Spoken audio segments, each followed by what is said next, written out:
Hello, welcome to Win Some Loosemore. My name is Dieter and you join me for a Why I Like, a series of videos where I take you through some of the games in our collection and I tell you why I like them. Today I'll be telling you why I like Tussie Mussie.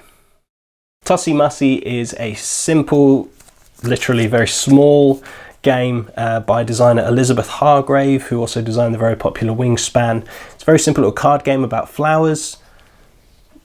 I split, you choose, sort of drafting. Why don't I show you how it works? We'll come back and I'll tell you why I like Tussie Mussie. So I'm actually going to show you two modes of play. Here I have set up, this is literally all the setup you would do. You just shuffle the 18 cards, that's it. They become your deck that go in the middle. This is for multiplayer. I'm going to show you first and I'll show you the solo game as well afterwards. A turn in Tussie Mussie is very simple. All you do, if it's your turn, so let's say the person nearest the camera is their turn. They draw these two cards. Top two, have a look at them.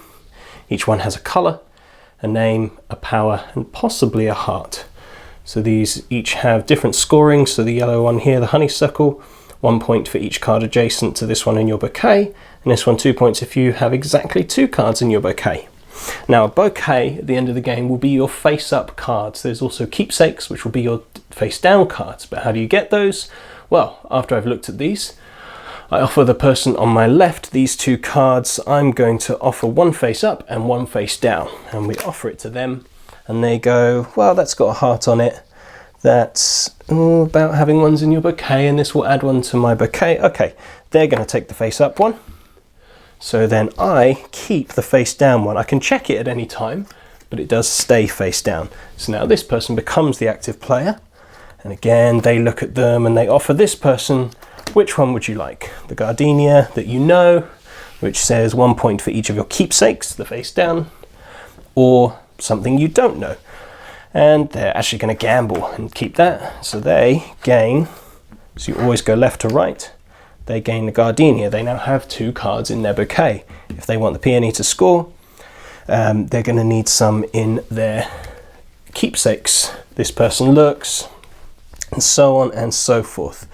They are going to take that one because no one wants that, no effect. And this will go on and on until everybody has 4 cards. Now everybody has 4 cards. We do something very simple. You slide your face up ones a little bit higher, so your face down ones are below, and then we flip to reveal, but keep them offset so you can tell which were part of your keepsakes and which were part of your bouquet. Let me just do that with each of them, and we go around and we just score each person's hand. So I'll just do mine so you get to see. So let's have a read. This honeysuckle, 1 point for each card adjacent to this in your bouquet. None of them are adjacent to this. That's why it was important we went left to right. So that one doesn't get any extra points, but it does give me a point for a heart. The marigold, before I did any of this, it says before scoring, you must discard one of your other cards. I'm going to discard the hyacinth because what that one says is plus 3 points if you have no hearts. Well, I do, so that one's going to score anyway. And so the marigold gets me 2 points for the hearts, and then the forget-me-not will get me a point for the heart, and 1 point for each heart on your cards adjacent to this one. So that's another 2. So I get 1, 2, 3, 4, 5, 6. Not bad. Everybody tallies up their scores, and that's the end of a round. All we do, we play 3 rounds, and whoever has the most points after 3 rounds is the winner.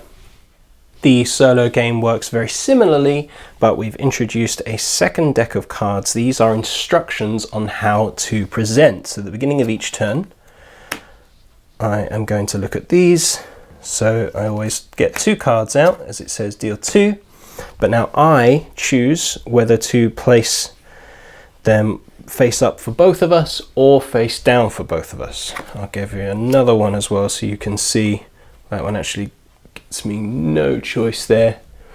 So tells me how to deal them. So either I have all the information or I don't, and then I place them either all face up for me or face down. That's what that means, secret. This one actually is different. It says discard 1 card from the top of the deck face up. So it just goes. and then one of us gets to put it face up or face down, which means I will get either the face up or the face down one, and the opponent one stays as whichever one I didn't choose. So that's the one I drew. So I'm going to choose now 1 point for each heart adjacent to this one. I'm going to place them both face up. Why not? There we go. So we deal one face up, one face down. I don't know what that is. This one says discard. Let's just discard that one there, face up, so we know what it is. And then, so now we do the same as in the normal game. We offset the keepsakes so we can score those. We look at who has the most points, we note that down, but at the end of the round, yes, my cards go back as normal to shuffle, but what we do with the opponent's cards, we shuffle these four as well as we can, and we deal one to them before we start. So that means in this next round they're actually going to have a scoring potential of 5 cards. Because they don't have the control about how their scoring goes, the way that the game ramps it up is to give them 5 cards in the second round, and then in the third round we would add another one to that, so that they get 6 cards at the end. Once this is done, so there we go, I'm going to take that one, they get that one. Flip this, also face up, face down, whoops, face up, face down. I want that one goes there. Now that this is empty, we shuffle again and just keep going. So say once I have 4 cards each turn, that's how we know that it's the end of the round. They'll get 6 in the last round. We tot up the points across the 3 rounds and we'll see if I won or lost.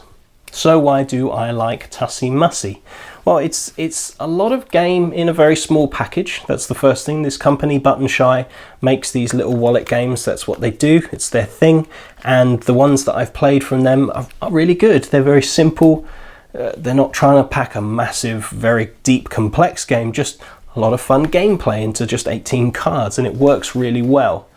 It works the same no matter the player count. Obviously solo is different, as I showed you, because that stacks up what your opponent has. But the general gameplay of here's 2 cards on the offer, face up, face down, which one do you want? Cool, here we go. Just makes it all about the decision of how you display the cards, and that just works really well. I love that there are the couple of cards that allow you to do the before scoring, so swap this one out kind of thing, just to allow you to mitigate some of that a little bit. So yes, people didn't necessarily offer you the best cards or what have you, but there's still that slight opportunity to manipulate it. And a great choice that this happens over 3 rounds, so you are less bound to the luck of the draw or anything like that. It's just a very well thought out, simple game. We like it a lot at 2 because you're always involved. Then at 4, you know, there's a couple of turns where you're not doing anything, you're not making a decision or offering, so half of the time you're not involved, but the turns are so quick that it doesn't really matter. But I like it as a 2-player thing because you're just trying to outthink your opponent. How do you build this thing? I very rarely win.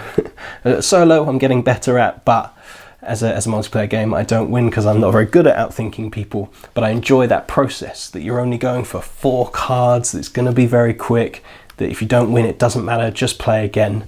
It's a lot of fun. It's a cheap little package, it's well produced. I don't know what I think about these wallet things, but the card quality's good, the rules are really clear, the illustrations are nice. I like that they've got the little meanings of the names just for added flavour. That's what Elizabeth Hargrave tends to do. On Wingspan all the birds had facts about them. This is just added pieces of information so it can be educational as well.